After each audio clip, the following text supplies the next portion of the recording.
Hi, the Mudbrooker here. Today I am going to make macaroni and cheese with a little bit of extra fun to it. I suck at making macaroni and cheese. Most people try and get a nice macaroni and cheese that has a real creamy cheese sauce in it. It never works for me. Whenever I try to make the sauce, it will always break, it'll curdle. You'll end up with something that tastes okay, but the texture is, well, it's frankly repulsive. So, Lisa over at Sutton's Days asked me, hey, you want to be on a collaboration making macaroni and cheese? And I stupidly said yes. So, I had to try and figure out how to make macaroni and cheese. Well, what is macaroni and cheese? Macaroni and cheese. I stripped it down to the bare essentials, did away with the idea of trying to make a sauce, and yes, I do know how to make a nice bechamel sauce, which is what most people use as a basis for their cheese sauce. It still doesn't work for me. So without any more further ado, let me turn on my front burner and get that warming up, and we'll make some macaroni and cheese. The first and most important ingredient of every single recipe is, of course, alcohol. And I'm going to be having a little bourbon. And you're going to see this bourbon again.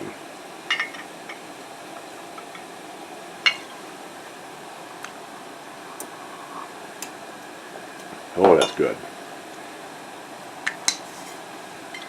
Now, start off with about 2 cups of cheese. I have mozzarella and Colby.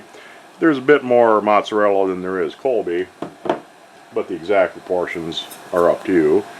I will add a little bit of salt, not too much,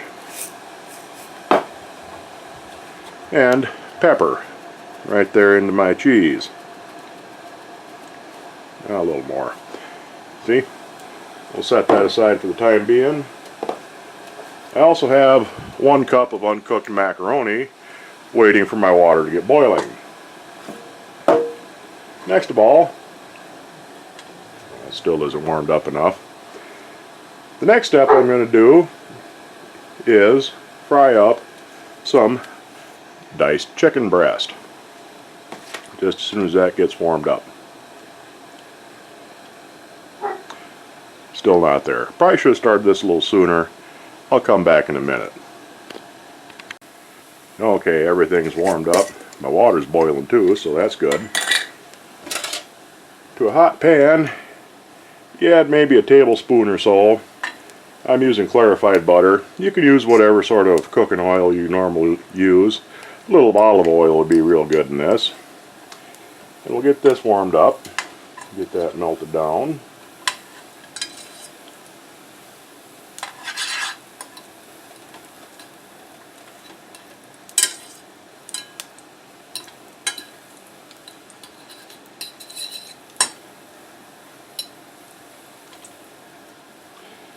And since our water has come to a full rolling boil, I will throw in my macaroni and we'll get that started.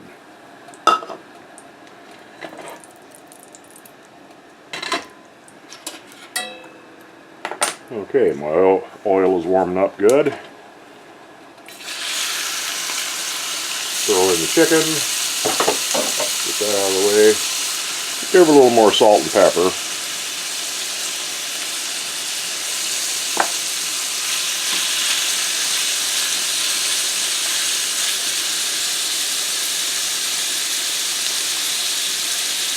Come on, there you go. My salt shaker is almost empty. Give the macaroni a stir so it doesn't stick.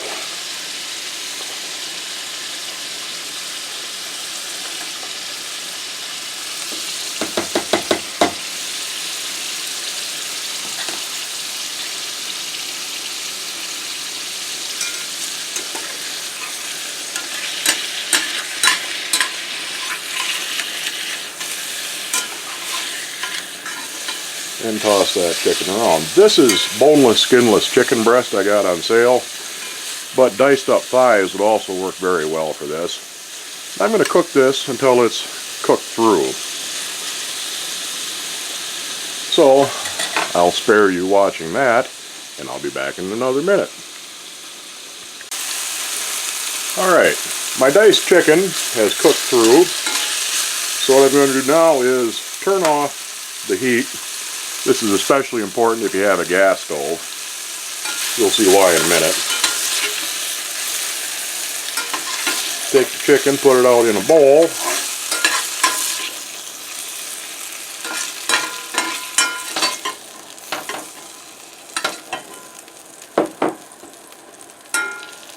And in this nice hot pan, I will now add a 1/4 cup of bourbon.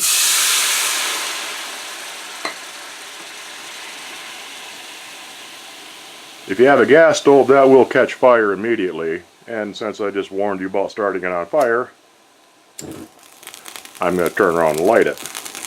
You can turn your heat back on once it's burning a little bit, and we're going to let the alcohol burn off. If things start getting out of hand, have a pan or a lid handy so you can smother it. But I don't want to smother it, so I'm going to relight it.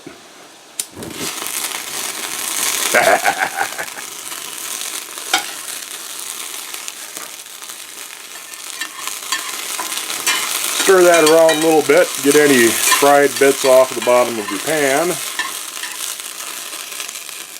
And now that the alcohol is just about gone, get her warmed up good. I don't really like to reduce this very much. I just kind of let it simmer for a couple of minutes.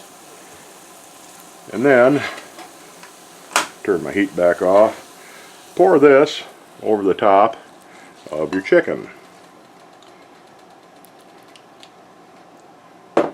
And get any little crusty bits out of there.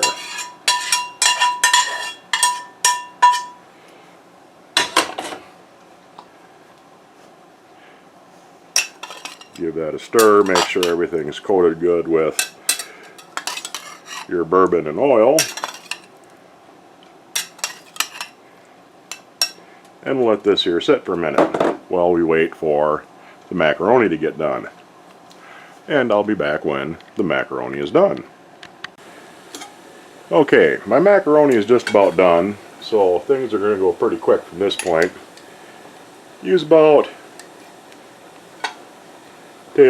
teaspoon and a half, maybe half a tablespoon of whatever oil you're using. I'm using clarified butter. I'm going to take this off, set it aside, turn the heat off. This is still pretty warm, so I'm going to let that warm up and melt the butter while I'm draining my macaroni.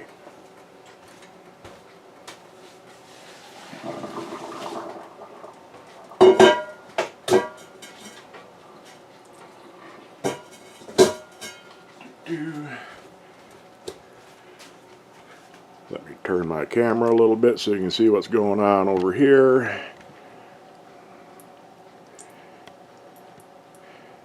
And now everything's going to come together pretty quick. Do not rinse your macaroni. You want it hot. Put your macaroni back in the pan. Add your chicken. Add your cheese.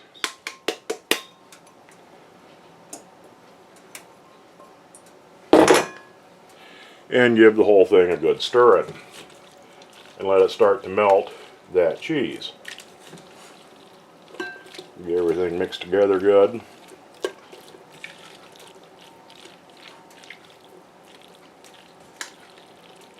And get cheese on all of your macaroni and your chicken.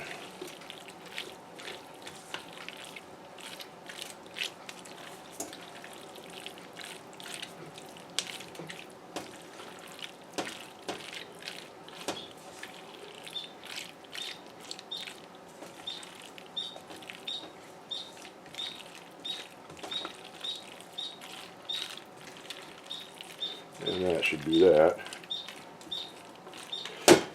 Now, take your pan. This is a fairly small batch, but you can scale this up. I'll put the recipe in the description. Can you even see that on camera? I'll move it over here. You take your pan with your melted butter or your oil.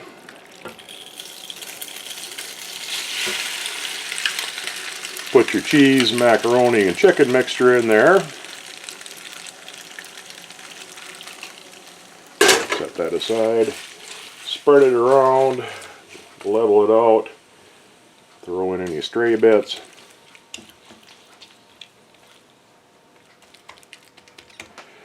And give it a good sprinkling of parmesan.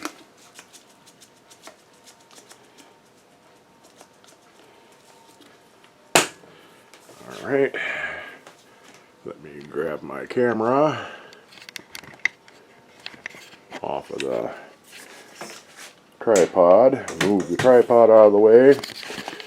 My oven's preheated to 400 degrees. And in we go for about 25 minutes, 20 to 25 minutes. I'll see you back then.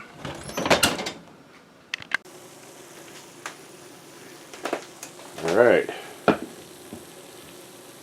here we are, sizzling hot out of the oven. That was in for 25 minutes, but it's got to sit and rest and cool a little bit until it quits sizzling before I dig into it. And I'll see you back in a couple of minutes. Okay, this has been sitting for about 5 minutes. It's quit sizzling, cooled off a little bit. And now we're going to find out just how well seasoned my pan actually is. This will probably stick a little bit on the sides, but it should be nice and unstuck, not sticking on the bottom. Cut myself a little wedge here.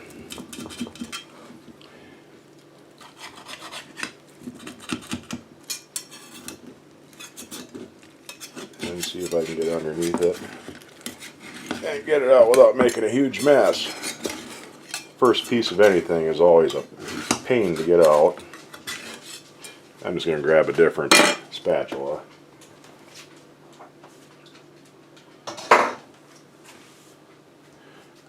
Where are they?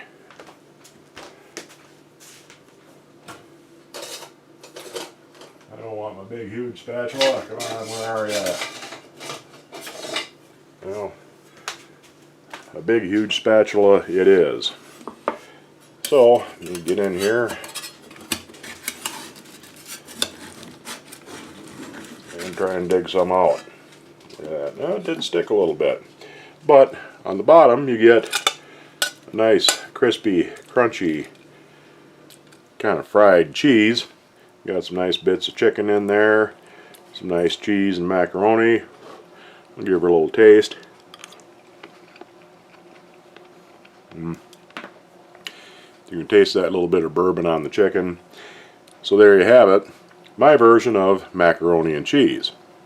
Hope you enjoy. And just in case you're wondering, them stuck-on bits,